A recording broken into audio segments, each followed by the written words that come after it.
Isang mapagpalang umaga po sa buhay nating lahat. Amen. Salamat sa Panginoon sa umaga po ito. Binigyan tayo ng magandang panahon. Amen. Tayo po ay malaya na makasamba. Malaya tayo na kapag-aral ng kanyang mga salita. At isa pong napakalaking pagpapala po para sa atin, tayo ay malayang makadalo sa gawain ng Panginoon. Amen? Excited po ba kayo sa umaga pong ito? I pray tuwing tayo ay pupunta sa gawain ng Lord, meron tayong excitement na pupunta sa gawain. Dahil makakatagpo natin ang Panginoon at tayo po ay patuloy na matututo at makakaalam po ng kanyang mga salita. Amen po. Now, announcement po bago tayo magpatuloy. Ngayon pong darating po October 21, meron po tayong non-stop praise and worship. Dito po, gaganapin sa church po yan. Congregational po yan. Tandaan po natin, kung ang pagsamba sa loob ng iglesia ay buhay, it means buhay ang gawain ng Panginoon. Pero kapag ang pagsamba sa gawain ng Panginoon ay patay, ang gawain ng Panginoon ay ito rin po ay walang impact sa community o sa mga tao po na nakapaligid sa atin. Kaya October 21 po, magsama-sama tayo para po purihin at sambahin natin ang Panginoon. Amen. Ito po yung ministry natin pagdating ng time sa karya ng langit. Sabi ng Bible, ang mga anghel doon ay sumasamba sa Diyos araw-gabi. Walang tigil, walang humpay ang pagsamba. Eh dito pa lang sa lupa, pinapractice na po natin yan. Amen? Tapos po, tama po ba? Sorry, October 22 po pala yun. Tama, 21. Saturday. Tapos po, October 28, ayan, anniversary po ng Pangbuloren. Sama-sama po tayo na i-celebrate po yun. Amen? Kahapon po ay nagagalak dahil natapos na yung anniversary sa Kabady. Dahil sa kabutihan at katapatan ng Panginoon. Palakpakan nga natin ang Panginoon. Praise God. Ang gawain ng Panginoon ay nakakapagpatuloy hindi dahil sa galing ng pastor o sa galing ng mga miyembro. Ang gawain ng Panginoon ay lagi nakasalalay sa Panginoon. Amen. Dahil ang gawain ng Diyos, tandaan po natin, hindi ang pastor ang may-ari po nito. Ang may-ari ng gawain ng Panginoon ay ang Panginoon mismo. Pinagkatiwala lang sa atin. Amen? At ang tungkulin lamang natin ay maging katiwa-tiwala, maging maputing katiwala. Kasi lahat ng pinagkatiwala ng Diyos sa ating buhay, time will come, isusulit natin yun sa Panginoon. Amen? Hindi atin ang gawain ng Panginoon. Kaya kung tayo ay pinagkatiwalaan ng Diyos ng kanyang gawain, isang pribilehyo po ito. Isang karangalan. Kaya pagbutihin natin, pag-usayan po natin upang pagdating po ng panahon na tayo ay magsulit sa Panginoon, praise God, hindi tayo matatakot na humarap sa Kanya. Kundi meron tayong kagalakan na humarap sa Panginoon at masasabi natin, Panginoon, nagawa ko po, natapos ko po ang pinagagawa niyo sa buhay ko. Nanatili po akong tapat sa mga pinagkatiwala niyo sa buhay ko. Amen? Kaya, akin pong panalangin, bawat isa po sa atin ay maging kabahagi ng gawain ito upang patuloy po itong lumago. Gusto po ba natin maging kabahagi sa gawain ng Panginoon? Kasi bawat isa po sa atin, unawain natin mabuti, meron tayong kayang magawa para sa Panginoon, meron tayong kayang maitulong sa gawain ng Panginoon para lalo itong lumakas, para lalo itong lumago. Amen? Dahil sabi naman ng salita ng Diyos, bawat isa sa inyo ay bahagi ng katawan ni Kristo. Bawat isa sa atin may pagkagamit. Sabi mo nga sa katabi, may pagkagamit ang buhay mo. Amen? May pagkagamit ang buhay natin. Hindi aksidente na pinagtagpo-tagpo ng Diyos ang buhay natin. Hindi aksidente na nakaupo ka dyan. Amen? May plano ang Diyos, may pagkagamit ang Diyos sa ating mga buhay. Amen? Kaya, aking pong panalangin, piliin natin na makiisa sa gawain ni Lord. Makasuporta sa gawain ni Lord. Amen po? Basta sa ikararangan at ikaluluwalhati ng Panginoon, makiisa tayo. Dahil time will come, sabi ng Panginoon, ano man po yung ginawa natin para sa Kanya, siya'y marunong magbayad. Gagantimpalaan niya po tayo. Amen po. Kaya sa umaga po ito, handa natin ating puso, ating isipan sa pakikinig ng salita ng Panginoon. Kung meron po kayong Bible, buksan niyo po sa aklat ng Lucas chapter 12, verse 6. Luke chapter 12, verse 6. Ayan. Ang kausap po dito ni Jesus ay ang kanyang mga disciple. At napakarami pa pong mga tao ang gustong makarinig, gustong makaunawa ng salita ng Panginoon. Pero ito pong tinatawag na pagtuturo at pangangaral ng Panginoong Yesus ay dapat talagang mapanindigan, matayuan ng mga alagad o mga mananampalataya ng Panginoon. Dahil sa ayaw natin at sa gusto, ititest sa atin to ng Panginoon. Okay? Luke chapter 12, nandiyan na po ba kayo? Verse 8. 12. Verse 8. Ano sabi sa verse 8?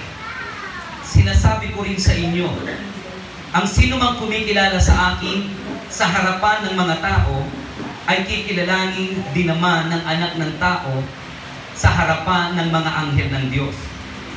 Verse 9. Ngunit ang magtatwa sa akin sa harapan ng mga tao ay itatatwa ko rin naman sa harapan ng mga anghel ng Diyos. Verse 10. Ang sino mang magsalita laban sa anak ng Diyos ay mapapatawad. Ngunit ang lumait sa Espiritu Santo ay hindi mapapatawad. Verse 11. Kapag kayo'y dinala nila sa sinagoga o sa harapan ng mga tagapamahala at ng may mga kapangyarihan upang litisin, huwag ninyong isipin kung paano ninyong ipagtatanggol ang inyong sarili, kung ano ang inyong sasabihin. Verse 12. Sapagkat sa oras na iyon, ang Espiritu Santo ang magtuturo sa inyo kung ano ang dapat ninyong sabihin. Palain po ang pagkabasa ng buhay at mapagpalang salita po ng Diyos. Ang tanong po ngayon, kanino po ba naka-address ang tinatawag na mensaheng ito? Sino po ba ang tatanggap o recipient ng pagtuturo ng Panginoon sa may verse 8? Ano sabi po sa may verse 1? Tingnan po natin. Kung sino po ang nakikinig ng salita ng Panginoon, sino ang tumatanggap ng pagtuturo ng Panginoon dito? Ano sabi sa verse 1? Samantalang dumaragsa ang mga libu-libong tao. Gano'n po karami? Ang handang makinig, may excitement makinig, libu-libong tao. Ano pa? Nagkakatapakan na sila. Nagsalita muna si Jesus sa kanyang mga alagad. Tingnan po natin mabuti yung senaryo. Libu-libong tao ang gustong makarinig ng salita ng Panginoon. Amen? At ito pong verse 8 ay naka-address po ito sa tinatawag po ng mga mananampalataya ng Panginoong Yesus sa kanya pong mga disipulo. Amen? Kaya po maintindihan po natin ang atin pong tema po ngayon. Ito po ay pinamagatan kong ako ba ay tunay na kumikilala kay Kristo? Isang patanong. Amen? Ako ba ay tunay na kumikilala kay Kristo? Kasi kung merong tunay na kumikilala kay Kristo, merong hindi tunay na kumikilala kay Kristo. Pero ang pag-uusapan po natin ngayon, dapat tayo ay matutong kumilala kay Kristo na tayo ay totoong kumikilala sa Kanya. Tunay ang ating pagkakakilala sa ating Panginoon. Naintindihan po ba natin? Tandaan po natin ito mga kapatid. Ang pagkilala kay Kristo ay isang malaking pagpapala para sa ating lahat. Na kapag tayo kumilala sa Panginoon, meron tayong katiyakan na tatanggap tayo ng buhay na walang hanggan. Tama po ba? Hello, kausap ko po kayo. Isang malaking biyaya, isang malaking pagpapala sa atin na tayo ay kumikilala sa Panginoon dahil meron tayong katiyakan na pagdating ng panahon, tayo ay tatanggap ng Kanyang pangako na kaligtasan. Dahil ang katotohanan, kung bakit tayo nananatiling kumikilala sa Panginoon, kung bakit tayo nananatiling naglilingkod, kung bakit tayo nananatiling sumusunod sa Kanyang mga salita, isa lang ang dahilan. Ito ay ang kaligtasan. Amen po? Yun po yung pinakang layunin kung bakit tayo nagpapatuloy. Upang magkamit tayong lahat ng buhay na walang hanggan. Kasi naunawaan natin na mahalaga ang kaligtasan. Naunawaan natin na ang kaligtasan ay napaka-importante nito. Kaya pinipili natin manatili sa Panginoon. Amen? Pinipili natin na sumunod sa Kanyang salita. Bagamat minsan, nahihirapan tayong sumunod. Amen po ba? Ngunit, ang isang malaking katanungan po sa atin ngayon, hanggang kailan tayo makakapanatili na kumikilala sa ating Panginoon? Hanggang kailan? Bakit po? Marami tayong pagdadaanan sa buhay bilang mga anak ng Diyos. Iba't iba ang mga pagsubok, iba't iba ang mga problema. Amen? Iba't iba ang mga suliranin. Naniwala po ba tayo dyan? Kaya ang pagiging Kristiyano po, sa totoo lang, ang pagiging anak ng Diyos ay hindi madali. Hello? Kaya nga sabi ni Jesus, pumasok kayo sa makipot na pintuan. Ang dulo nun, buhay na walang hanggan. Amen? Pag pinili mong sumunod sa Panginoon, marami siyang mga bagay sa buhay natin na ipapaalis sa buhay natin. At yung mga bagay na ipapaalis niya sa buhay natin, minsan yun pa yung nagpapaligaya sa atin. Minsan yun pa yung nagpapasaya sa buhay natin. Katulad ng kasalanan. Hello? Kaya nga sabi ni Jesus, pumasok kayo sa makipot na pintuan. Ang dulo nun, kaligtasan. Bakit makipot na pintuan? Dahil wala tayong ibang susundin, kundi yung utos at salita ng Panginoon. At ang katotohanan, ang pagsunod sa salita ng Diyos, sa utos ng Panginoon, hindi madali. Bakit hindi madali? Kasi yung sarili mong kagustuhan, hindi na masusunod. Hello? Sino nang masusunod? Yung kagustuhan ng Diyos. Yung kalooban ng Diyos. Kaya kapag pinili mong pumasok sa makipot na pintuan, pinili mong sumunod sa Panginoon, sa Kanyang mga salita, mabubuhay ka na hindi para sa sarili mong kagustuhan. Mabubuhay na tayo para sa kagustuhan ng Diyos, sa kalooban ng Diyos. At doon papasok yung katagang, not my will be done, Lord. Huwag po yung gusto ko ang masunod. Amen? Kundi yung gusto mo. Kasi kadalasan po ng gusto natin ay taliwas sa gusto ng Diyos. Hello? Sabi nga ng salita ng Diyos, akala ng tao, lahat ng ginagawa niya tama. Pero Diyos lang nakakaalam nun kung ano ang kakahantungan at kung ano ang dulo po noon. Amen? Kaya hindi madaling sumunod sa salita ng Diyos, sa utos ng Diyos. Amen? Pero kapag naintindihan natin na ang kakahantungan ng pagsunod natin sa Kanyang salita, ang kakahantungan ng pagsunod natin sa Panginoon ay kaligtasan, okay nang hindi sundin ang kagustuhan natin. Bakit? Ito naman ay sa ikabubuti po natin lahat. Amen? Amen po ba? Dadaan tayo sa iba't ibang pagsubok sa buhay. At doon po natin makikita kung alin ang pipiliin natin. Pipiliin ko bang makapanatiling kumilala sa Panginoon? O kapag may pagsubok ako na pinagdadaanan, dito ko na i-deny si Jesus. Dito ko na sisimulang talikuran ng Panginoon. Dito ko na sisimulang talikuran ng aking pananampalataya. Hello? Kaya pananatili na kumikilala sa Panginoon ay isang pagpipili. Sabi mo nga sa katabi mo, ang pagkilala sa Panginoon ay isang pagpipili.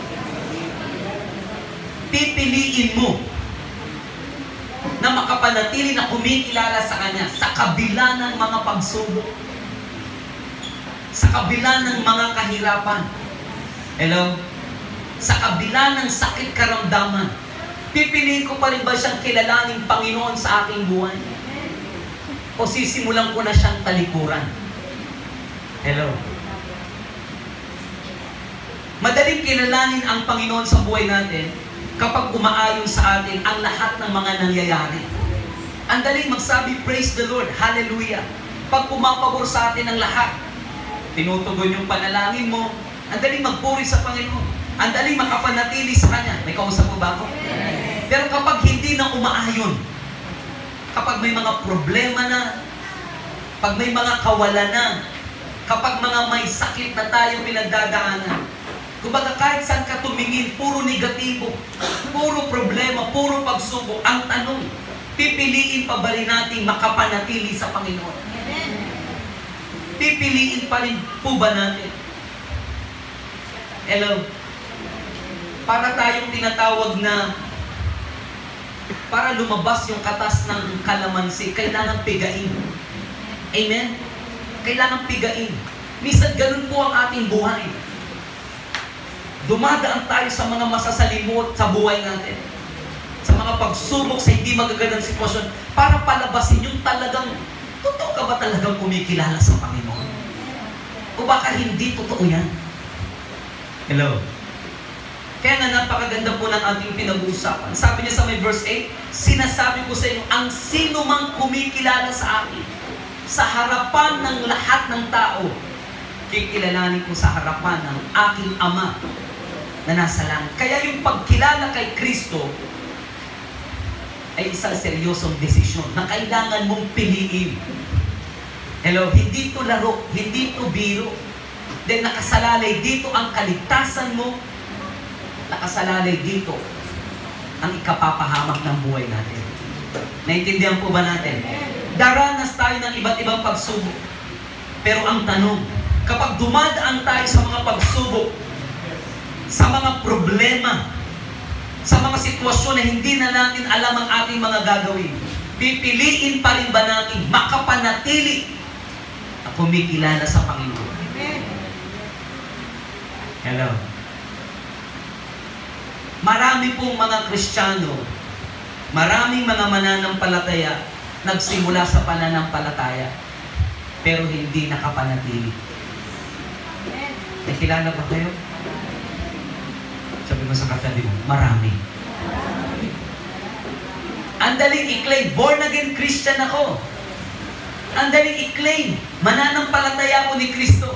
Pero ang tanong, tunay ka bang kumikilala kay Kristo? Hello? Ang dami ko pong kilala, nagsimula sa pananampalataya, mainit pa kesa sa'yo. Lahat ng activity sa church na aatenan. Pag may adult, nandun siya sa adult. Pag may youth fellowship, nandun din siya sa youth. Pag may children, nandun din siya. Sobrang init. Lahat ng activity sa church nadadaluhan. Pero ang tanong, nakapanatili ba na kumikilala sa Panginoon? Hello? Kaya ang pananatili na kumikilala sa Panginoon ay isang seryosong desisyon. Kailangan mo talagang piliin na makapanatili sa Kanya. Amen? Kailangan nating piliin na makapanatili sa Panginoon. Upang ano po, matiyak natin na pagdating ng panahon, tayo ay tatanggap ng buhay na walang hanggan. At ito po yung mga kadahilanan. Bakit may mga mananampalataya hindi nakakapanatiling kumilala sa Panginoon? Sabi mo sa katabi mo, may dahilan. Maraming mananampalataya kung bakit hindi sila nakapanatili na kumikilala sa Panginoon sa iba't ibang kadahilanan. Unang-una, sa bitag ng dyablo. Ang dyablo, gusto niya tayo laging bitagin. Nakaranas na ba kayo mambitag ng ibon o ng hayo? Meron, example sa bahay namin. Meron ako laging hinuhuli sa bahay namin eh. Alam niyo po kung ano yun? Daga. Bakit daga? Kasi perwisyo eh, di po ba? Meron po akong mousetrap. Nagpapain ako. Sabi ko sa isang kapatiran, tirahan mo ako ng ano ha? Adobong manok, papain ko. Sabi, Pastor, wag naman yung adobong manok pang pain mo. Ulam ko na lang mamaya yan. Sa kagustuhan kong mahuli. Kahit masarap na pangkain, pang-ulam, ipapain. Nilagyan ko ng manok, nilagyan ko ng tinapay, pati chocolate, nilagyan ko na rin. Sabi ng kapatid, nagswerte naman ng bibitagi mo, Pastor, naka-chocolate pa. Hello. Ang problema, hindi ko mahuli. Pero maraming Kristiyano, isang alok lang ng dyablo, nabibitag na. Nahuhuli na. Ang tanong, ano-ano ang mga bitag ng dyablo? Unang-una, salapi. Nawawala ng tao, nawawala ng panahon ang tao sa Diyos dahil sa pera. Di ba hindi maglingkod kay Lord basta may pera ako? Hello? Gusto ako yata yun. Di ikaw yun. Pinababayaan ang paglilingkod sa Diyos basta may pera ako.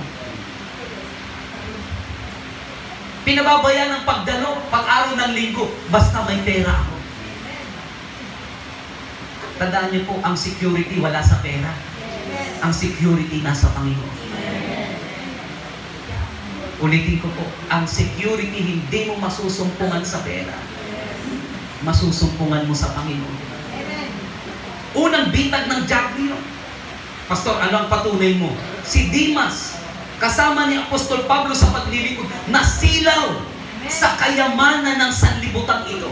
Iniwan niya si Pablo, hindi na siya nagpatuloy sa pananampalataya. Hindi niya na pinanatili ang pagkilala niya sa Panginoon. Bakit? Nabitag ng dyablo.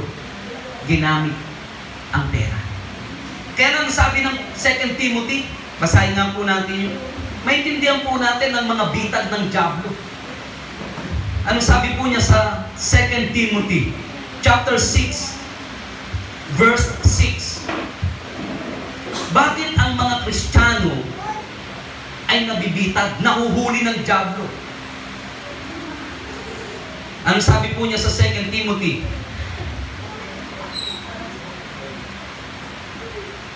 Sorry po, 1 Timothy. Unang Timoteo, chapter 6, verse 6. Ano sabi po dito? Kung sa bagay, malaki nga ang mapapakinabang sa reliyon kung ang tao'y marunong. Anong ibig sabihin ang tao'y marunong masiyahan? Makontento.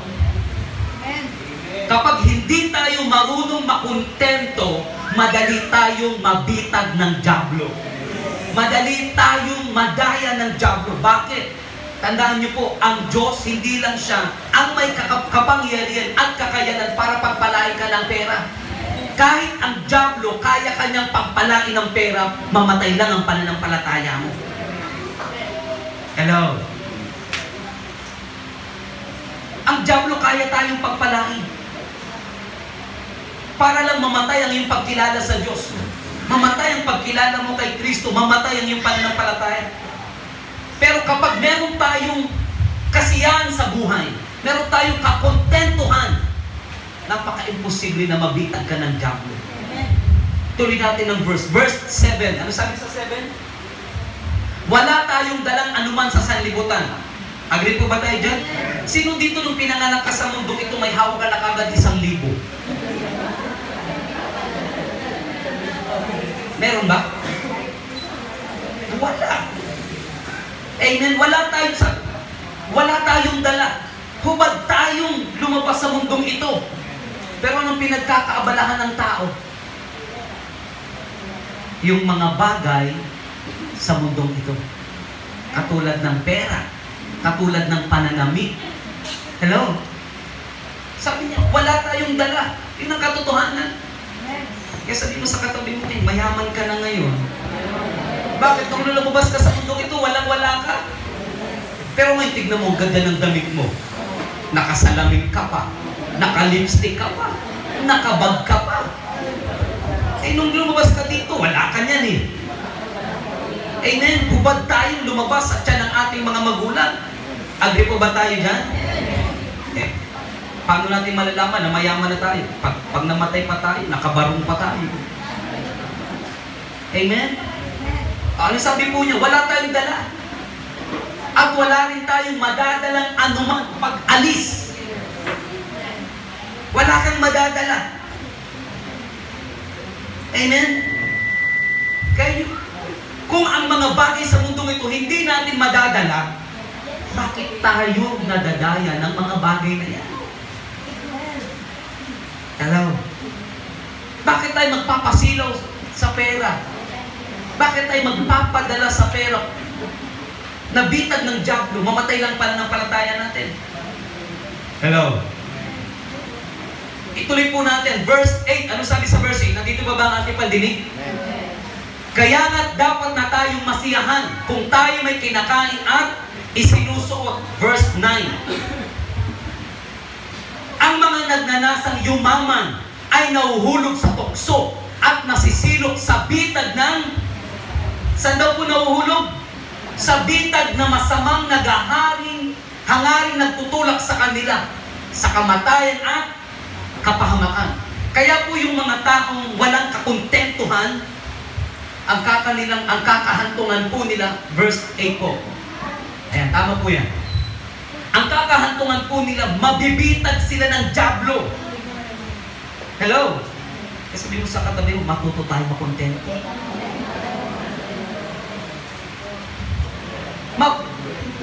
Mabibitag sila ng diablo. Amen? At saan sila dadalahin po niyan? Dahil wala silang kakontentuhan. Dadalahin sila sa kamatayan at kapahamakan.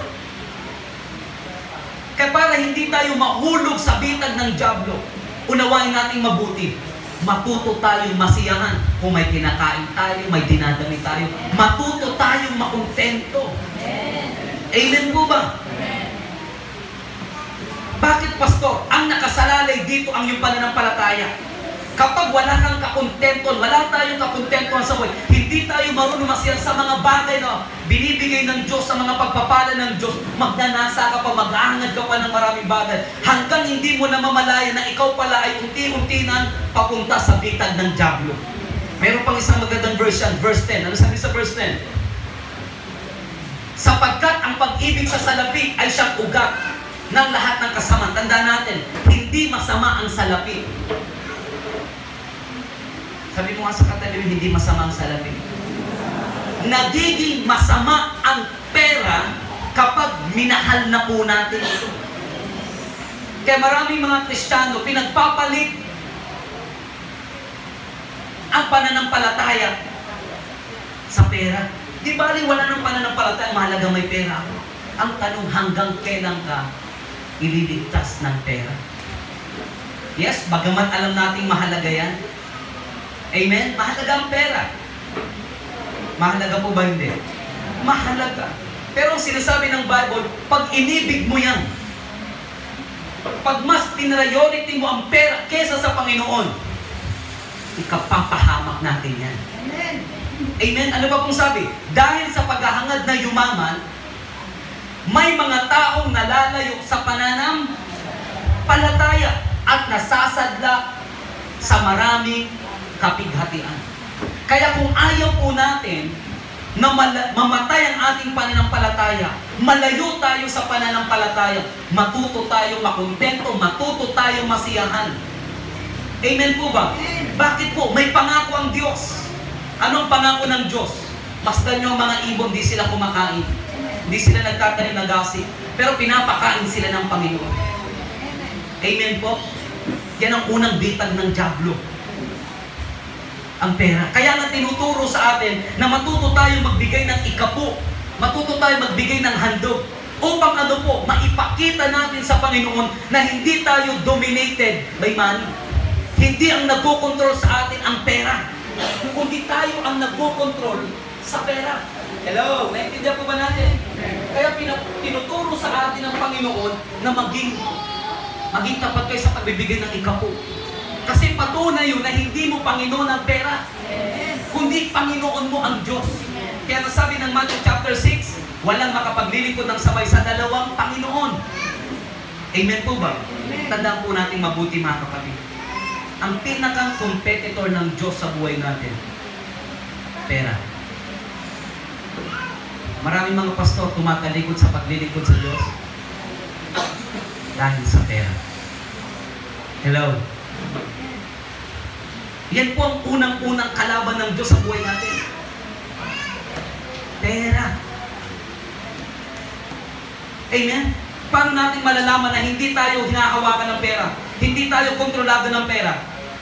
Pinapractice natin at sinusunod natin yung utos ng Diyos, giving. Bakit?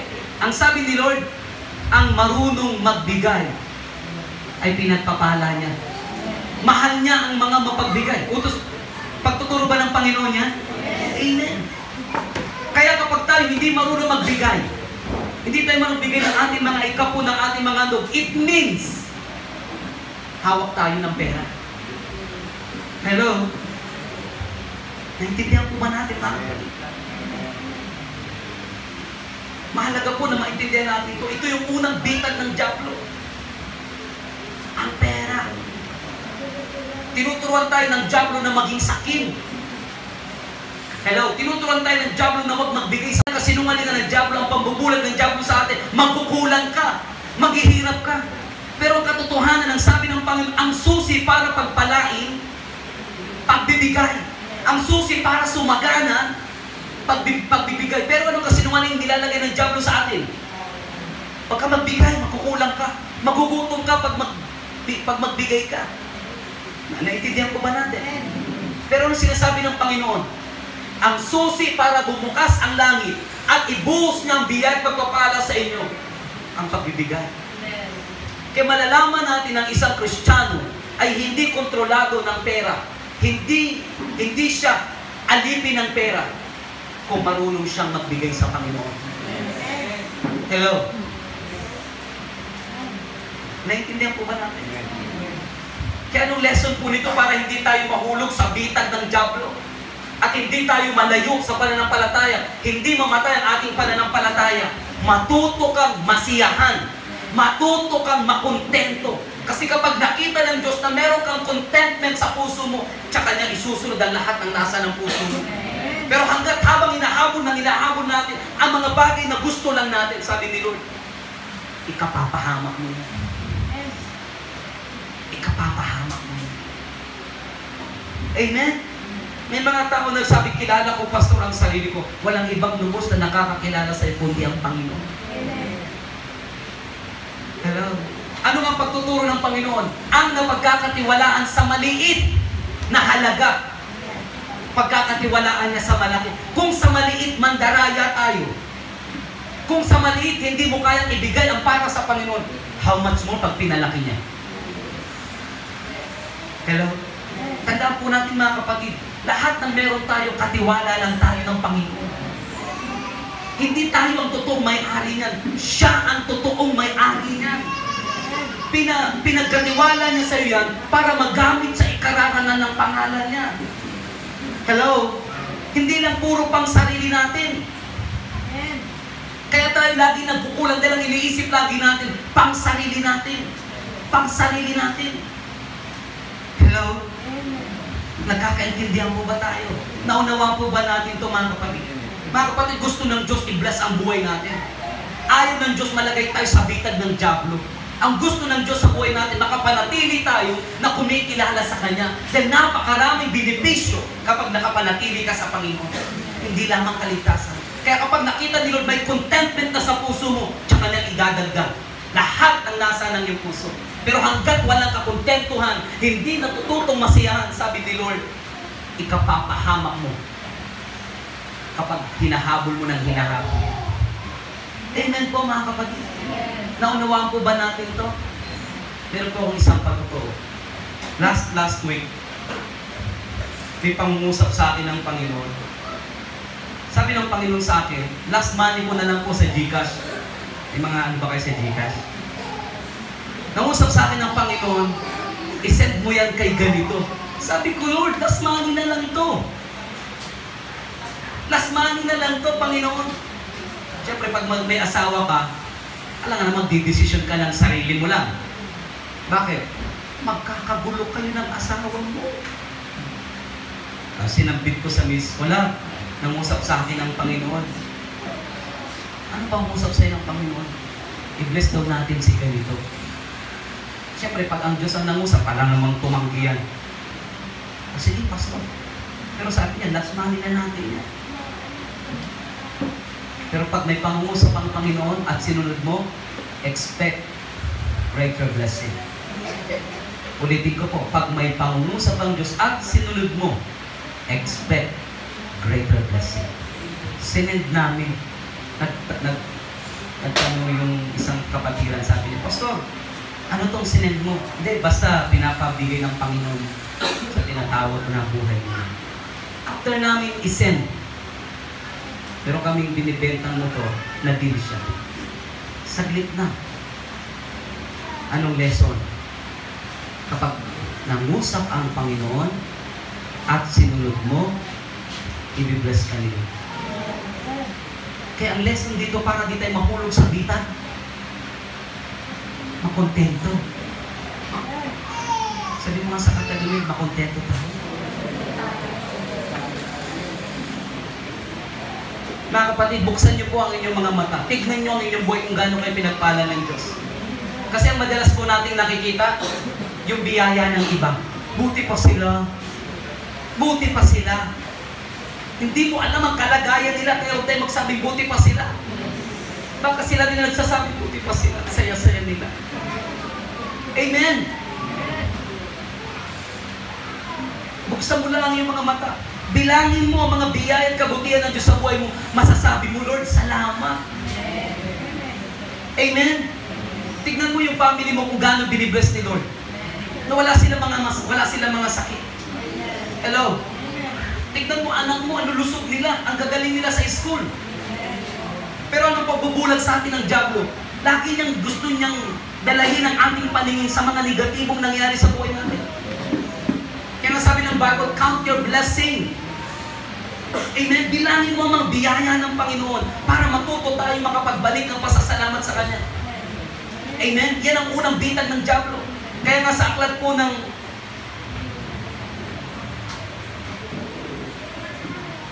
Second Timothy chapter 4 verse 10, si Demas, isa sa mga kasama ni Pablo sa paglilingkod, tinalikuran niya ang pagkilala sa Diyos.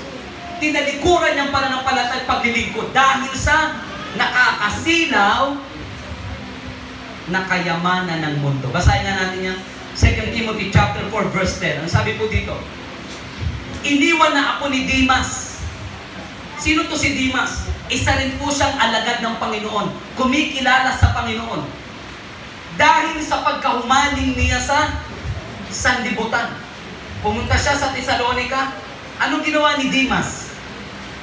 Dahil nasilaw siya sa kayamanan ng sanlibutan, tinalikuran niya ang Panginoon, tinalikuran niya ang pagkilala sa Diyos, para lang sa pansamantalang pagpapala. Panandaliang pagpapala. Yan ang unang bitag ng diablo. Pangalawa, busyness. Kabisihan sa buhay. Kaya mag-ingat po tayo kung saan tayo abala. Hello? Wala na tayong time manalangin. Dahil busy tayo.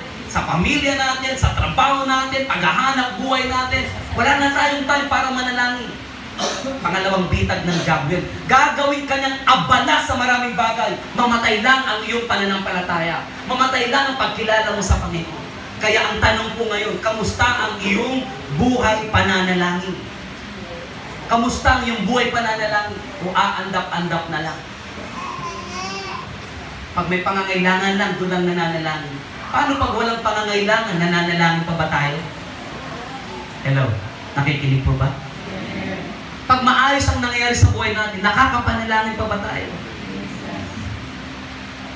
Kaya mag-ingat po tayo. Kasi gagawin tayong abala ng diablo. Hello? Gagawin ka niyang abala sa pag-aaral mo, mawalan ka ng time kay Lord. Hello? Ang tataas nga ng grado mo, bagsak ka naman kay Lord. Hello? Ang laki nga ng kita mo. Ang ganda nga ng impresyon ng tao sa'yo na mapera ka. Tingin naman sa'yo ni Lord, dukhang-dukha tayo. Hello? So pinapatamaan mo yata. Hindi ko. Mahal tayo ng Panginoon. Kaya niya tayo dinidisiplina, tinutuwid, pinagsasabihan. Tandaan niyo po, walang ibang magsasabi sa atin ng katotohanan kundi yung mga taong mahal tayo. Amen? Minsan ang katotohanan masakit. Pero kung anong nakasakit, yun ang gamot. Amen po? Gagawin kang busy. Gagawin kang busy ng diablo para lang mamatay ang pagkilala mo sa Kanya. Mamatay ang prayer life mo. Mamatay ang paglilingkod mo kayo. Nandiyan po ba kayo? Kaya ang tanong, ano ang iyong pinagkakabisiyan ngayon? Busy ka ba sa king o busy ka sa kingdom? Busy ka ba sa Panginoon, manalangin, makipag-ugnayan sa Kanya? O busy ka lang sa paglilingkod sa Kanya, wala ka ng time para manalangin, kausapin siya? Hindi masama maging busy mag-serve kay Lord. Hindi masama na maging busy na gawin ang kalooban niya. Pero sabi ni Lord, mas kailangan kung kausapin mo ako. I want fellowship. Kausapin mo ako. Mag-usap tayo. Amen? Kasi kahit anong busy natin, hindi masama mag-serve kay Lord. Hindi masama blessing ang makapag-serve kay Lord. Amen?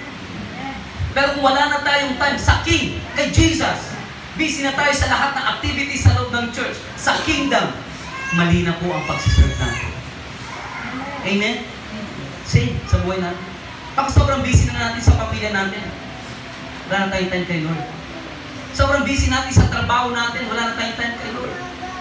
Hello? Tandaan niyo po, araw-araw, oras-oras, naghihintay ang Diyos na kausapin natin siya. Hindi ka na kailangan obligahin, pilitin. Pipiliin mo talagang kausapin siya, manalangin siya. Then may kalayaan tayo mag-decision, mga kapatid. Amen? Ang good thing, kapag pinili mo makapanalangin, pinili mo maglaan ng oras sa Panginoon, pinapakita mo sa Kanya na ikaw ay tunay na kumikilala sa Panginoon. Binavalue mo siya. Kasi siya yung priority mo sa buhay mo, siya yung pinakamahalaga sa iyong buhay. Even si Judas, isa sa mga disciple ni Jesus, 30 pieces silver ang nagpabagsak sa kanyang buhay.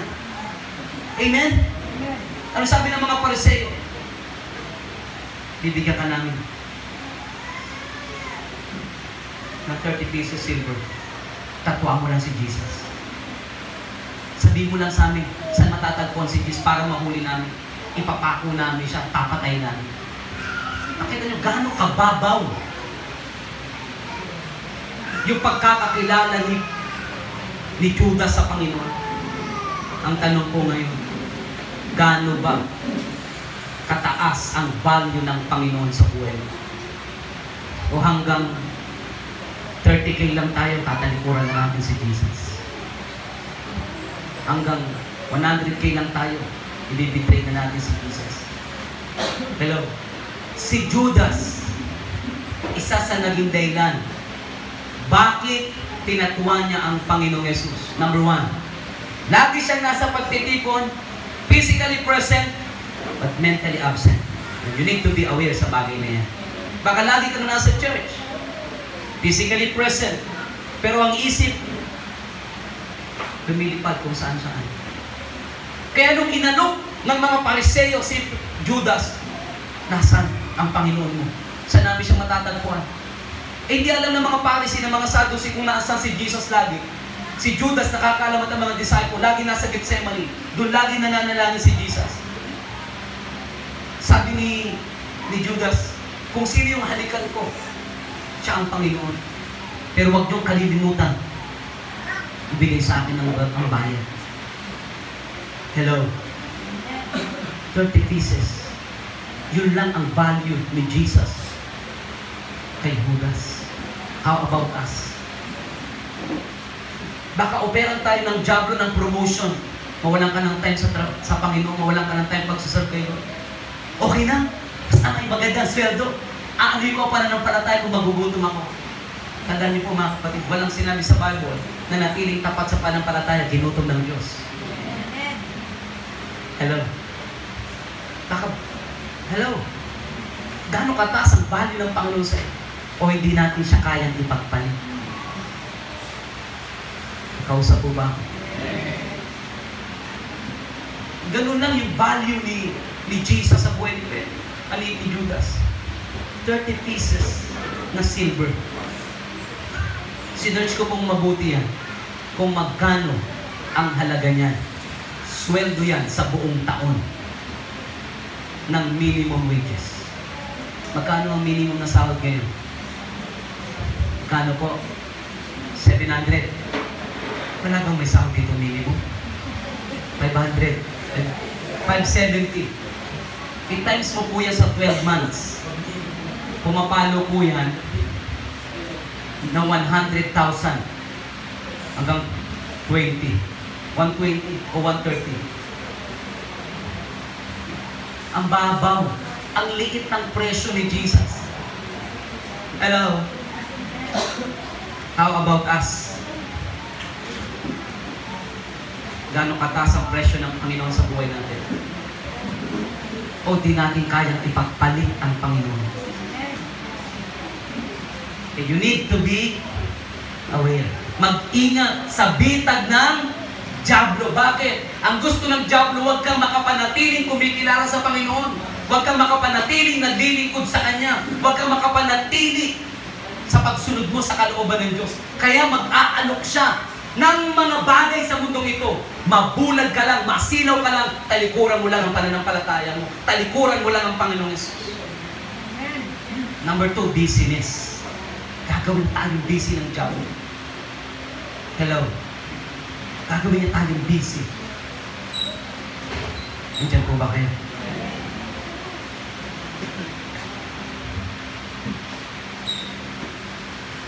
Kaya kung ayaw nating mahulog sa bitag ng dyablo, dapat ang una mong kayamanan, hindi ang pera. Ang Panginoong Yesus. Kaya ang sabi po ng Matthew, for where is your treasure is, there your heart will be also. Kung nasa ng iyong kayamanan, naroon ang iyong puso. Kung ang kayamanan mo ay pera, nandun ang puso mo. Pero kapag kayamanan mo ang Panginoon, nandun din ang puso mo. Kapag mahal mo ang pera, mamahalin mo ang pera. Pero pag mahal mo ang Panginoon, mamahalin mo ang Panginoon. Kaya sa buhay po natin lahat, mga kapatid, napakahalaga na gawin natin kayamanan ng Panginoon. Bakit ano po sabi ng aklat ng Matthew? Kahit makamtan mo ang kayamanan ng mundong ito, ikaw pang pinakang kilala at sikat. Kung ang iyong kaluluwa naman ay mapapahamak, anong saysay at kabuluhan ng kayamanan na yan. Gumamit si Jesus ng talinghaga po dito sa Luke chapter 12 verse 13. Merong isang lalaking mayaman, meron siyang malawak na lupain, nagpatalim siya, umani ng sagana. Sabi niya sa kanyang sarili, wala na akong paglagyan ng aking ani. Basahin nga po natin yung Luke 12 verse 13. Ano sabi sa 13? Sinabi kay Jesus ng isa sa mga naroon, Guro, iutos nga po niyo sa kapatid kong ibigay niya sa akin ang bahagi ko sa aking mana. Verse 14. Sumagot siya, sino naglagay sa akin bilang hukom o tagapaghati ng mana ninyo? 15. At sinabi niya sa kanilang lahat, mag-ingat kayo sa lahat ng uri ng kasakiman, sapagkat ang buhay ng tao ay wala sa dami ng kanyang kayamanan. Stop tayo dyan. Talaga po sabi, ang buhay ng tao ay wala sa dami at laki ng kayamanan natin. Dahil pag oras mo na, kahit ikaw pang pinakamayaman sa mundong ito, hindi makakasapat ang pera mo para mapigilan ang iyong magiging kamatayan. Yes. Kaya anong lesson ni Jesus? Mag-ingat sa lahat ng uri ng kasakiman. At ito ang katotohanan. Lahat tayong mga tao may kanya-kanya tayong kasakiman. Walang exempted. Lahat tayo. Pero ano sabi ni Jesus? Mag-ingat. Bakit? Unang bitag ng dyablo sa atin, greediness. Yan ang gusto niyang italim sa puso natin, na maging sakim tayo. Kaya nga tinuturuan tayo ng Panginoon na it's better to give than to receive. Bakit? Ayaw ni Lord na mataliman tayo ng dyablo na maging sakim. Kakaintindihan po ba tayo? Dahil kapag may kasakiman sa buhay po natin, sabi ng dyablo, huli ka. Diyan na magsisimula, tatalikuran mo na ang Panginoon. Diyan na magsisimula na mamamatay ang ating pagkilala sa Panginoon. Ituloy po natin, verse 16. Sabi sa verse 16,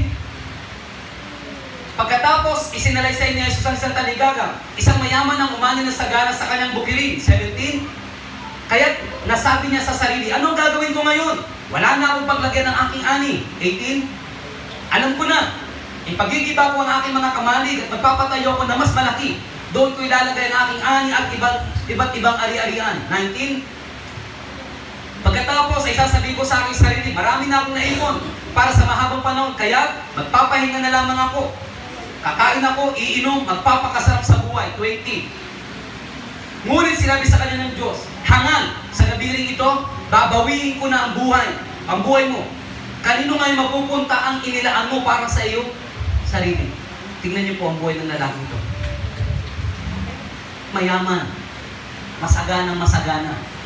Pero pagkatapos ng naipon, ng kasaganaan, kayamanan, ano sabi ng Diyos? Mamatay ka na. Babawiin ko na ang buhay mo. Meron pang sinabi, next, 21. Ganyan ang sasapitin ng sinumang nag-iipon ng kayamanan para sa kanyang sarili. Ngunit dukha naman sa paningin ng Diyos. Ang tanong, sino ang priority ng lalaki mayaman? Ang pagpapayaman, ang pera. Nakalimutan niya, mamamatay ako, haharap ako sa Panginoon. Hindi masamang yumaman, pero dapat alam mo kung sino ang priority, kung sino ang mas mahalaga. Amen po ba? Kaya piliin po natin na maging kayamanan ng Panginoon. Dahil pag naging kayamanan mo ang Panginoon, tuturuan ka niya na maging kontento sa buhay. Pag meron kang kontentuhan sa puso, sa Kanya idadagdag, isusunod lahat ng nasa ng ating puso. Amen? Ano po ang ending ng buhay niya? Isagana dito sa lupa, pero pagdating sa pangalawang buhay, naghihirap. Dukha. Amen? Sa harapan ng Panginoon. Kaya maraming bitag ang dyablo. At dahil sa bitag ng dyablo, dito na po nagsisimula na hindi sila nakakapanatili na kumilala sa Panginoon. Kaya sabi mo sa katabi, mag-ingat ka sa bitag ng dyablo. Mag-ingat tayo. Amen po ba? Mga patunay na tayo ay tunay na kumikilala kay Kristo. Number 1, ikaw ay may personal na relasyon sa Panginoong Jesus. Unang patunay. Ano ang paksa natin? Ano pang paksa natin? Ako ba ay tunay na kumikilala kay Kristo? Ang unang patunay na ikaw ay kumikilala kay Kristo, may personal kang relasyon sa Panginoong Jesus. It means, kinakausap mo siya. Pwede ka bang magkaroon ng relasyon sa isang tao na di kayo nag-uusap? Sagot po, kindatan lang, batian lang. Malabong mangyari yun. Imposibleng mangyari yun. Lalalim ang relasyon ninyo na walang pag-usap. Amen? Kaya kailangan merong pag-uusap. Kaya kung talagang ikaw ay tunay na kumikilala kay Kristo, iingatan mo ang iyong personal na relasyon. Aalagaan mo ang iyong personal na relasyon sa pamagitan ng pananalangin. Sino magandang halimbawa po dito? Si Jesus. Siya nga nagtuturo, manalangin kayo lagi, huwag kayong magsawa. Si Jesus, pagising niya, umagang-umaga, anong unang ginagawa niya? Nananalangin. Isinasamo niya, Amang, ano po ang gagawin ko sa buong maghapon? Ituro mo sa akin ang aking mga gagawin. Siya ang magandang halimbawa na siya ay nag-aalaga ng ugnayan niya sa Ama. Hindi niya pinababayaan yung kanyang ugnayan sa Ama. And same sa buhay po natin. Dahil kapag napabayaan mo ang iyong buhay pananalangin, magsisimula po yan na manlamig ang ating pananampalataya. Magsisimula po yan na tayo po ay hindi makapanatili na kumikilala sa Panginoon. Tayo bang lahat ay may relasyon na sa Panginoon? Kailan nagsimula na tayo ay may relasyon sa Panginoon? Simula nang tinanggap natin siya bilang Panginoon tagapagligtas ng buhay natin. Nasa puso mo na siya. Nag-ahari na siya sa puso mo. Amen? Pero yung alagaan mo yung relasyon mo sa Kanya, choice mo yun. It is your choice. Amen? Kung mananalangin ka ba o hindi. Pero pag lagi mong kinakausap ang Diyos, lalalim ng lalalim ang ugnayan mo sa Panginoon. Kaya yung Kristiyano mapanalangin, hindi basta-basta yun nahuhulog sa bitag ng diablo. Pero ang taong prayerless, hindi nananalangin, bulag yun. Isang alok lang ng diablo, ang daling mahulog sa bitag. Pero kapag prayerful yan, mangungusap ang Panginoon, huwag mong gawin yan, kapapamak mo yan. Bakit? Pamilyar na siya sa boses ng kanyang Panginoon. Hello? Tapos baka may mga may asawa dyan. Okay, papanda. Kabisado niyo ba boses ng asawa po ninyo? Sa akin, kahit may ilang babae din magsalita, pag ang miss call salita, kabisado ko yun. Bakit? Matagal nang pinagsamahan namin. Amen? Amoy pa lang ng misis ko, alam ko na yun. Kayo po, yung amoy ng asawa niyo, alam niyo ba? Of course. Amen? Sabi ng asawa ko, love, amoy kahapon ka na. Matapang na yan. Sabi ko, kaya pa yan isang araw. Nabiro na po. Boses niya, kabisado ko. Amoy niya, kabisado ko. Ganun din sa Panginoon. Kapag malalim ang relasyon mo sa Panginoon, presensya pa lang ng alam mo na, Lord, alam ko na dito ka. Lalo pag nagsalita sa Lord, salamat po.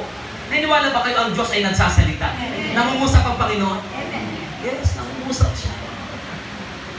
At ang Diyos ay nangungusap sa mga taong handang makinig sa Kanya. Di ba mga nanay, pag ang anak nyo hindi na nakikinig sa inyo, nananahimik na lang kayo? Salita ka ng salita, yung anak ko walang pakialam. Magsasalita ka pa rin ba? Sagot po. Mga nanay, sagot po kayo.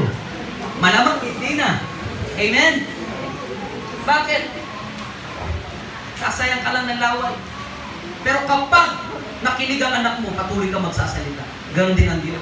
Kapag ang Diyos nangusap sa atin at nakikinig tayo, sumusunod tayo sa Kanya, patuloy siyang mamungusap sa atin. Patuloy niyang ituturo sa atin ng mga hakbang, tama mga decision sa buhay. Amen? Kaya sa buhay po natin mga kapatid, pagdating sa mga decision sa buhay, kapag malalaking mga desisyon, huwag ka basta-basta hahakbang. Huwag ka basta-basta magdidesisyon. Huwag kang magdidesisyon na masayang-masaya ka. Huwag kang magdidesisyon sobrang lungkot mo. Hello? Huwag kang magdidesisyon na galit ka. Sabi ng mag-asawa, dahil galit, hiwalay lang pula sa puti. Galit ka lang.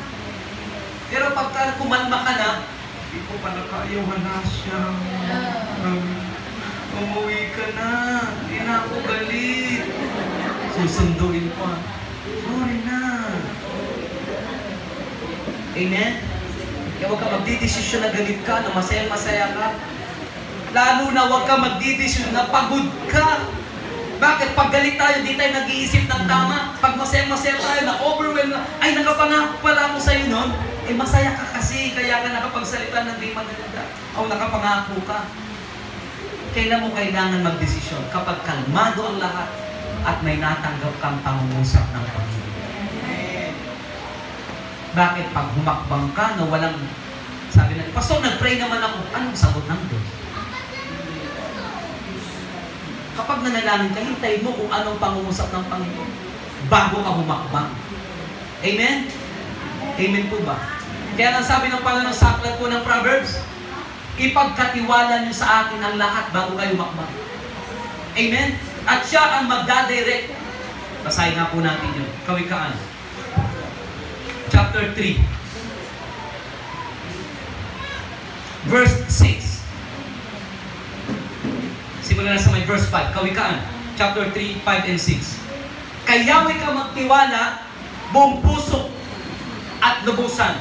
Huwag kang mananangan sa sariling karunungan. Yan pong verse 5 na yan, patunay yan na ikaw ay nagpipray. Kapag hindi ka nagpipray at nagdesisyon ka, ibig sabihin hindi ka nagtitiwala ng buong puso sa Panginoon. Pero kapag ikaw ay nananalangin, bago ka magdesisyon, nagtitiwala ka ng buong puso sa Panginoon. Hindi ka umaasa dito sa sarili mong karunungan. Verse 6. Ano sabi sa verse 6? Sa lahat ng iyong gawain, siya ay alalahanin upang ikaw ay patnubayan sa iyong tatahakin. Sabi dito, siya ay sangguniin sa lahat ng iyong mga balak at kanya kang itutumpak sa lahat ng iyong lakad.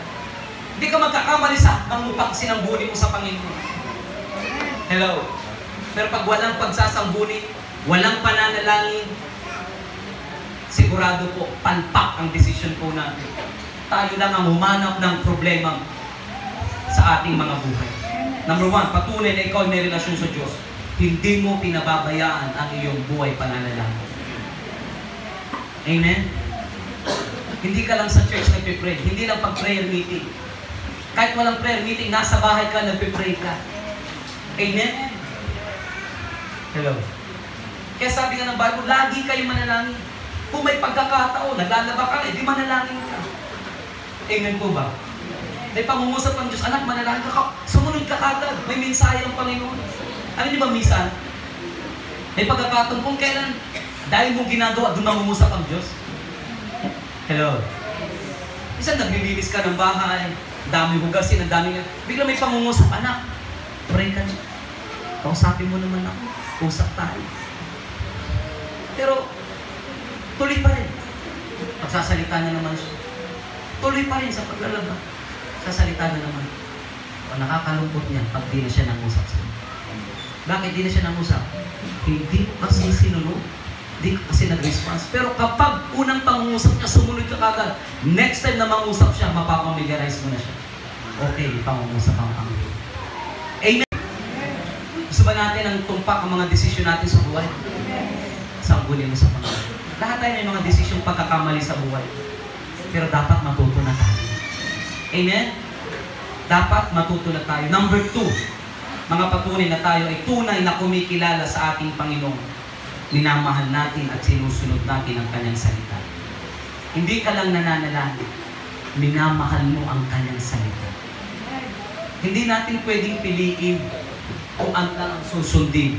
Kung ano lamang ang ipapamuhay sa salita ng Diyos. Amen? Hindi natin pwedeng piliin kung ano ang salita ng Diyos. Dahil kinikilala natin siya. Kinikilala mo siyang Panginoon ng iyong buhay. Tagapagligtas ng iyong buhay. Mamahalin natin ang Kanyang mga salita. Amen? Alam niyo po, minsan, mahirap sundin ang salita ng Diyos. Agree po ba tayo dyan? Example, patawarin mo ang nagkasala sa iyo. Ang hirap niyan. Lalo na wala kang ginawa masama.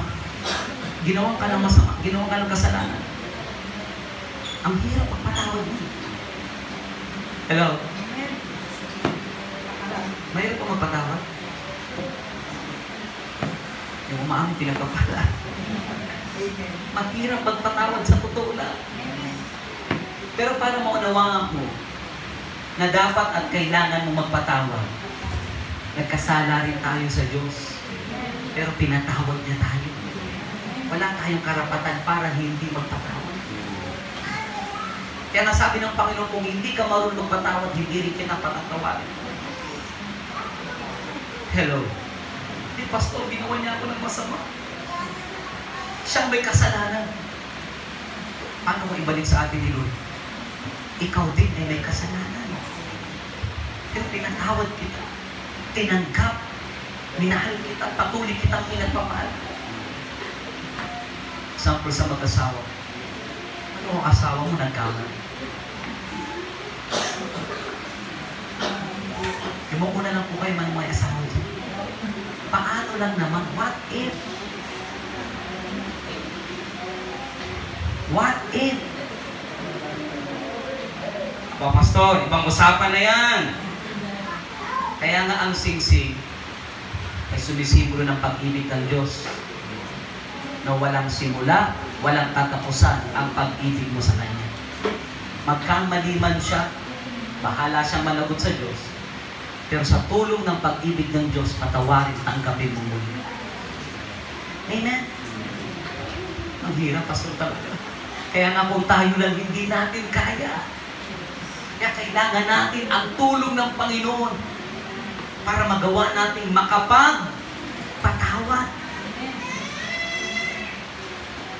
Lalo na kung babalikan mo yung nakaraan, yung trauma. Baka kung manok lang siya, chinap-chap mo na. Diba? Pero lagi tayong titingin sa pag-ibig ng Panginoon.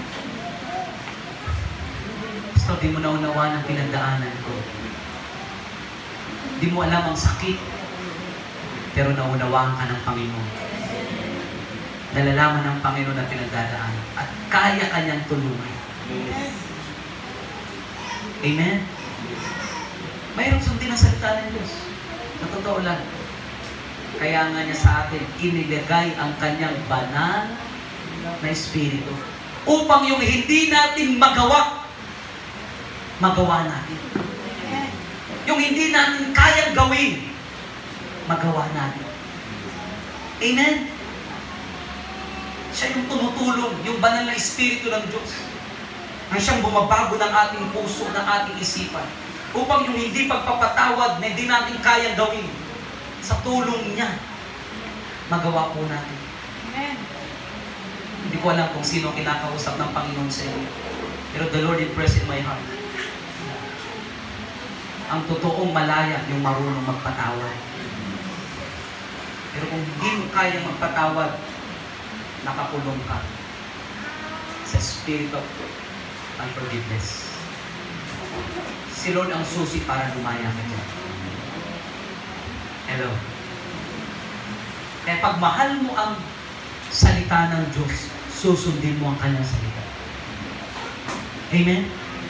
Para mga magulang natin, pag mahal natin magulang natin, pag nag-utos sila, susundin natin. Pero din ang Diyos, pag mahal natin siya, pag nagsalita siya, nag-usap siya, susundin natin siya. Amen po ba? Proverbs chapter 3 verse 1. Ano sabi ng Proverbs? Chapter 3. Mahalin natin ang kanyang salita. Number 2. Kawikaan 3 verse 1. Verse 1. Ano sabi po dito? Anak ko, ang aral ko ay huwag mong lilimutin. Lahat ng aking utos sa isip mo'y itanim. Ano daw po? Saan daw po natin itatanim ang kanyang salita? Sa ating isipan. Bakit kailangan itanim sa isip natin ang salita ng Diyos? Dahil kung anong laman ng isipan, yun ang magpapakilo sa ating katawan. Kaya wag dapat mawaglit, maalis sa isipan natin ang kanyang mga salita. Amen po ba? Ano pa po? Verse 2, upang araw mo'y tumagal, humaba ang iyong, ano ang benepisyo ng salita ng Diyos? Pag sinunod mo, hahaba ang iyong buhay.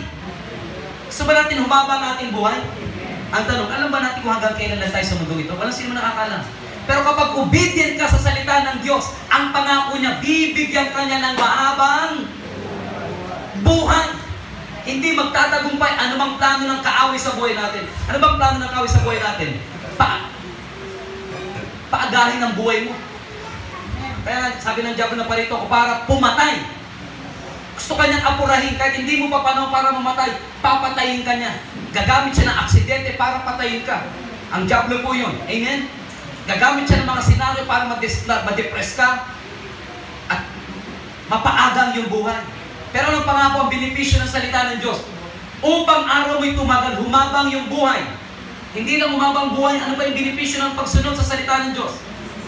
Sasagana ka sa lahat. Gusto ba natin sumagana sa lahat ng pangangailangan natin? Amen. Kapag may kakontentuhan at sumusunod sa salita ng Diyos, sasagana tayo sa lahat ng ating pangangailangan. Pangangailangan sa pamilya mo, pangangailangan sa iyong anak, sa lahat ng pangangailangan mo, pasasaganahin ka ng Panginoon. Verse 3, ano sabi po dito? Pananalig at katapatan, huwag mong kaliligtaan o tatalikuran. Ikwintas sa iyong liig at itanim. Hindi po pwedeng paghiwalayan. Paghiwalayin ang pananampalataya at ang katapatan. Saan daw po natin ilalagay yan? Ikwintas sa liig. Laging nakasabit sa liig natin ang pananampalataya, ang katapatan. Amen po ba? Amen. Ikwintas sa liig. Itanim sa kaya yung pananampalataya, yung katapatan, huwag dapat mawala sa isipan po natin yan. Upang ano po, masunod natin ang kanyang mga salita. Gusto ba natin saganahin tayo sa lahat ng pangangailangan natin? Number 1, kung gusto natin magkaroon ng mahabang buwan, sumagana sa lahat ng pangangailangan, mahalin natin at sundin natin ang kanyang mga salita. Amen? Sundin po natin. Dahil walang ibang makakabenepisyo nito kundi tayo pong lahat. Amen? Number 3, ikaw ay manindigan sa iyong pananampalataya. Integrity. Una, lagaan mo ang personal na relasyon sa Diyos. Pangalawa, mahalin natin ang salita ng Diyos. Number 3, manindigan ka sa iyong manindigan ka sa iyong pagkilala kay Kristo Jesus. Bakit? Ano sabi ng Luke? Balik tayo sa aklat ng Luke, chapter 12, Verse 8, sinasabi ko sa inyo, ang sino mang kilalangin ako sa harapan ng mga tao, amen, magagawa mong manindigan sa pananampalataya sa harapan ng mga tao kapag naunawaan po natin kung gaano kahalaga ang paninindigan.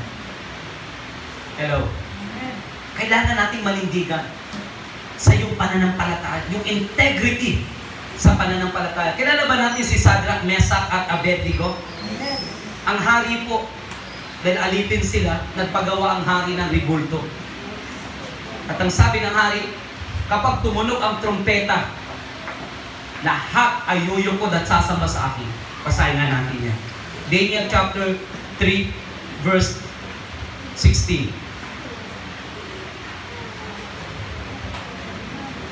Sabi po dito, Daniel chapter 3. Nabasa na ba natin to? Alam na ba natin to? Daniel chapter 3, verse 16. Sinabi ni na Shadrach, Meshach at Abednego, mahal na hari, wala po kaming tutol sa inyo tungkol sa bagay na ito. Gawin ninyo kung iyan ang gusto ninyo. Ang Diyos lamang ang aming paglilingkuran, ang magliligtas sa amin sa pugong iyon at sa inyong kapangyarihan. 18. At kung hindi man niya gawin ito, hindi pa rin kami sasamba sa ribultong ipinagawa ninyo. Ano ba ang utos ng hari? Ano pong pangalan ng hari? Haring Nabucodonosor. Pag narinig ang tunog ng trompeta, lahat yuyukod, lulukod at sasamba sa ribulto. Pag hindi sumambat yumukod, ano gagawin ng hari? Itatapon sa nagliliyab na pugon. Amen? Nakita niyo po yung paninindigan ng tatlo, si Shadrach, Meshach. Ano sabi niya? Hindi kami tutol sa utos niyo. Pero hindi kami sasamba sa ribulto na yan. Dahil hindi yan ang aming Diyos. Amen? Sabi ni Shadrach, Meshach, kahit na ihulog nyo kami sa pugon, kahit na mamatay kami, kahit na mapahama kami, hindi pa rin kami sasamba. Si Yahweh lamang ang aming Pan. Kaya yung paninindigan po sa pananampalataya ay kailangan. Hello? Kailangan. Pero ang tanong, napahamak ba si Shadrach, Meshach at Abednego? Bakit? Ang Diyos na kanilang kinikilala ay ang tunay at buhay na Diyos. What if sa buhay po natin may ganitong senaryo? Magandang illustration dito yung vaccine. Hindi po tayo against yan sa vaccine niya. Pero matindi ang naidulot sa atin ng COVID, ano? Matindi po ba? Kaya sa sobrang takot, sige na, kahit anong ituro mo, basta safe ako. Nakalimutan natin na makapangyarihan ang dugo ng Panginoong Yesus. Kaso di kasi ako makakabili, di ako makakakain kung saan pag wala akong vaccine card. Actually, ang katotohanan, pinoprogram lamang ang utak natin para sa huling panahon. Di ba natin napapansin, ang pera ngayon ay padali ng padali? Ginagawa ng cashless. Dahil sabi ng Revelation, ang walang tatak ay hindi makakapamili kung walang tatak ng diablo na 666. Matinding pagsubok. Paano kung hindi tayo magpatatak? Magugutom tayo. Hello? Ay yung lupain natin, taniman na natin ang kamuting kahoy, kamuting bagi. Hello? Pero maraming Kristiyanong iisipin, aanin ko ang pananampalataya o kung kumakalam ito. Ang tanong, sabi ni Jesus, ang sino mang kumikilala sa harapan ng mga tao, ikilalanin ko rin sa harapan ng aking Ama na nasa langit. Kapatid, kailangan mong manindigan sa iyong pananaw. Maraming Kristiyano po, pag tinanong mo, anong religion mo? Naiya pang sabihin. Born again Christian sila. Hello? Proud ba tayo na Kristiyano tayo? Yes. Na pag tinanong ka sa classroom, sa trabaho mo, proud ka? Yes, I am born again Christian. Anak ako ng Diyos. Pero may mga Kristiyano na nahihiya sila. Saan galing? Magsimba ka ba doon sa church? Hallelujah. Nayaya lang. Hindi mo ba kayo sabi, yes, nag-church ako doon. Born again kami, Kristiyano kami. Bakit proud silang sabihin nyo? Dahil kaya nilang manindigan sa kanilang pananampalataya. Kaya sila Shadrach, Meshach, Abednego. Kahit ikapahamak nila, huwag lang silang tumalikod sa kanilang pagkilala sa Panginoon. Huwag lang silang tumalikod sa kanilang pananampalataya. Okay nang mapahamak. Hello? Okay nang masaktan. Then alam nila, pansamantala lang ang buhay sa mundo. Alam nila kung saan sila uuwi, kung saan sila babalik. Amen? Kaya sa buhay po natin mga kapatid, totoong kumikilala ka sa Diyos. Totoong may relasyon ka sa Panginoon. Kung kaya mo manindigan sa iyong pananampalataya. Maganda pa yung sinabi sa may verse 18. Kahit hindi kami iligtas ni Yahweh sa kubo na yan, hindi pa rin kami sasamba sa libulto. What if hindi tugunin nilo ng mga prayer natin? Mananatili ka ba sa Panginoon? What if hindi niya tayo pagpalaan? Mananatili pa ba tayo sa Panginoon? What if magkasakit tayo? Mananatili pa rin ba tayo sa Panginoon? Hello? Kaya sabi ng Panginoon, ang sino mang kumilala sa akin sa harapan ng mga tao, ay kikilalanin ko rin sa harapan ng aking. Kaya mga kapatid, maging proud ka na ikaw ay alagad ng Panginoon, na ikaw ay anak ng Diyos, na ikaw ay Kristiyano. Bakit? Nakakalungkot pagdating ng time kung si Jesus ang mag-deny sa kaharian ng langit. Amen? Hello? Huwag mo i-deny si Jesus. Huwag natin itatwa ang ating Panginoong Jesus. And number 4, praise God, malapit na po ako matapos. Si Kristo ang ating buhay. Sabi mo nga sa katabi mo, si Kristo ang ating buhay. Kung ang hangin ay kailangan natin, si Kristo ay kailangan natin. Amen? Hello? Si Kristo ang ating buhay. Ano sabi ni Kristo? Sa John 14:6, I am the way, the truth, and the life. Kaya kapag si Kristo ang iyong buhay, hindi ka papayag na hindi ka makapanatili sa Kanya. Then alam mo na si Kristo ang totoong nagbibigay ng totoong meaning, ng totoong kabuluhan ng ating pong mga buhay. Ano sabi po ni Pablo sa aklat ng Pilipos chapter 1, verse 20? Ito po si Apostol Pablo. At ang ating pong panalangin, habang ginagawa ko po ang preaching pong ito ang panalangin ko, Lord, umabot kami sa ganitong level ng pagkakakilala sa iyo. Umabot kami sa ganitong level ng aming pananampalataya. Pilipos chapter 1. Napakaganda po nito. Verse 20, ano sabi ni Pablo? Ang aking pinakananais at inaasam ay huwag akong magkulang sa aking tungkulin, kundi magkaroon ako ng lakas ng loob na sa lahat ng panahon upang sa mabuhay o sa mamatay, mabigyan ko ng karangalan si Kristo. Verse 20, sapagkat para sa akin, si Kristo ang buhay, at dahil dito kapakinabangan ang mamatay. Ang sabi ni Pablo, ayokong magkulang sa Panginoon. Sa aking paglilingkod sa Kanya, ayokong magkulang. Bakit ayaw ni Pablo magkulang sa Panginoon? Dahil si Kristo ang kanyang buhay. Hello? Nandyan po ba kayo?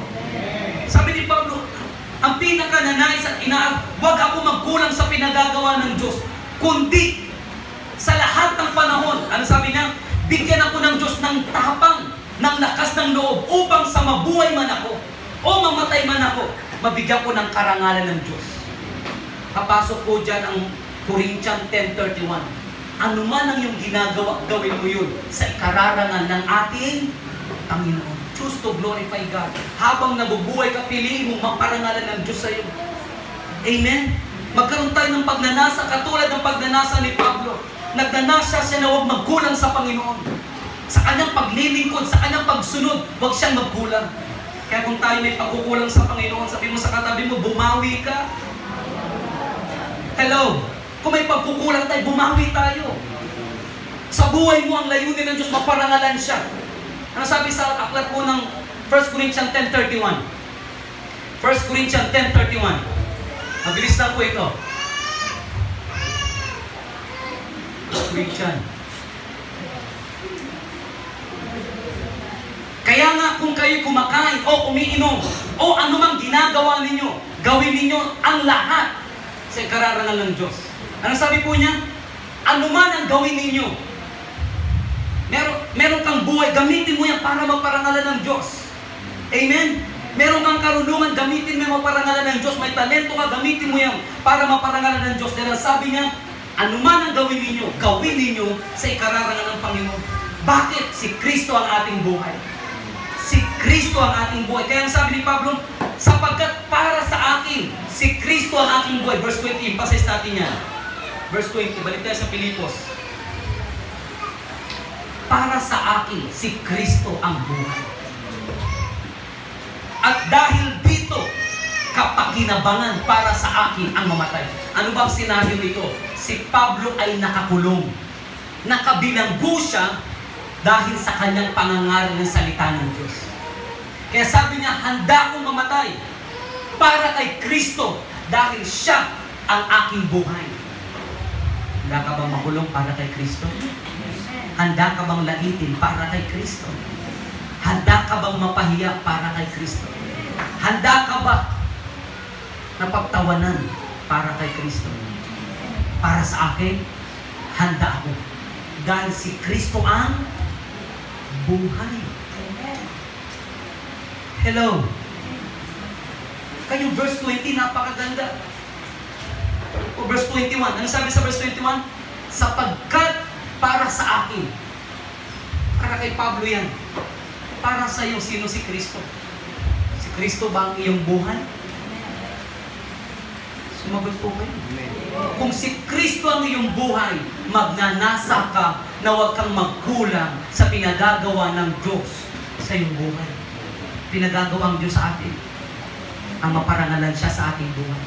Kaya niya tayo binigyan ng katawan upang itong katawan na to hindi gamitin para gumawa ng kasalanan. Itong katawan na to ay gagamitin ko para maparangalan ko ang Diyos, para mapaglingkuran ko ang Diyos, mapasalamatan ko ang Diyos, masamba ko ang Diyos sa aking buhay. Amen po ba? And number 4, si Kristo ang buhay natin. Kaya kung si Kristo ang buhay mo, huwag kang nalalayo sa Kanya. Siya ang totoong nagbibigay ng kabuluhan ng ating buhay.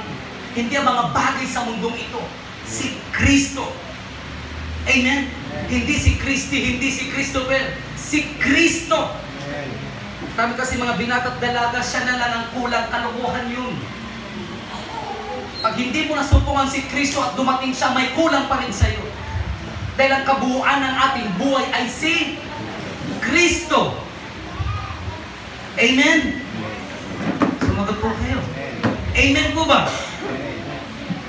Si Kristo ang ating buhay.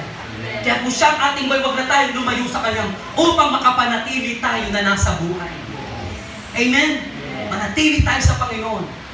Dahil yan po ay tanda na tayo ay kumikilala sa ating Panginoong Jesus. Kaya napakaganda yung sinabi ni Paul. Sabi niya, for to me, to live is Christ and to die is gain. Ang mamatay para kay Kristo ay isang karangalan. Ang laitin para kay Kristo, isang karangalan sa akin yun. Ang mabilanggo para kay Kristo, katuwaan ko, kagalakan ko yun. Kaya mga Kristiyano sa Bible, the more silang napapahiya, maligaya sila. Tayo, pag napapahiya tayo para kay Kristo, umiiyak tayo, ayaw na natin. Ang mga Kristiyano sa Bible, sa Aklat ng Gawa, the more silang nasasaktan para kay Kristo, the more silang tumatapang. The more silang pinagbabawalan, the more silang nagpuprosige na gawin ang pinagagawa ng Diyos. Tayo wala sa atin nagbabawal, pero wala tayong ginagawa para kay Kristo. Kaya sabi ni Pablo, ang pinakananais ko ay huwag akong magkulang sa pinagagawa ng Diyos sa akin. Ano ba pinagagawa ng Diyos sa buhay natin? Sa buhay mo, maparangalan mo siya. Amen? Panglima, dito po magtatapos si Pastor. Ay, salamat, Pastor. Natapos ka na. Panlima, pagsikapan po natin na maging tapat sa paglilingkod sa Panginoon. Sabi ni Jesus sa Matthew 25, well done, good and faithful servant. Ang gusto ng Diyos palabasin sa puso natin, sa buhay natin, tayong lahat ay maging servant. Tayong lahat ay maglingkod sa ating Panginoon. Basahin po natin yan. 2 Timothy chapter 4 verse 6. 2 Timothy chapter 4 verse 6. Ano sabi po dito? Sabi ni Pablo, dumating na ang panahon ng pagpanaw ko sa buhay na ito. Ako'y mistulang isang handog na ibinubuo sa dambana. 7. Pinagbuti ko ang aking pakikipaglaban, nanatili akong tapat.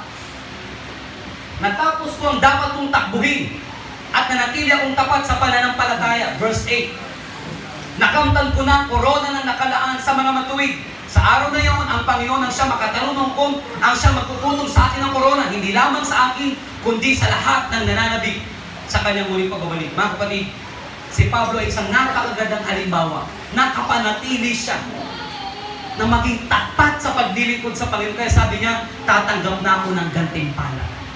Tandaan po natin mga kapatid, lahat ng pagpapagal, paglilingkod, pagsasakripisyo na ginagawa mo sa Panginoon, may kapalit na gantimpala. At ang Panginoon ang magpuputong ng korona sa ating mga ulunan sa lahat ng pagpapagal na ginagawa natin para sa Panginoon. Kaya panglima po, piliin mo na maging tapat sa paglilingkod sa Panginoon. Pastor, mahirap maging tapat. Ang isa sa dahilan para matuto tayong maging tapat, piliin mong mahalin ang Diyos. Piliin mo. Dahil malaki ang nagagawa ng pag-ibig sa Panginoon para magawa natin na maging tapat na maglingkod sa Kanya. At magawa natin makapanatiling kumikilala sa ating Panginoong Jesus. Amen po ba? Kaya po sa oras kong ito mga kapatid, walang ibang nakakakilala sa iyo kundi ikaw. Amen? Walang ibang nakakakilala sa akin kundi ako at ang Panginoon. Sabi ni Jesus, ang sino mang kilalanin ako dito sa lupa, kay kilalanin ko sa harapan ng aking Ama na nasa langit. Pero ang sino mang itatwa ako dito sa lupa, itatatwa ko din sa kaharian ng langit. Mga kapatid, huwag natin itatwa ang Panginoon Jesus. Kung ayaw natin na huwag tayong itatwa niyang Panginoon pagdating ng panahon. Amen? Ngayon pa lang, ipakita mo na sa iyong buhay. I-apply mo ang 5 bagay na ito na patunay na kumikilala ka kay Kristo at nananatili kay Kristo.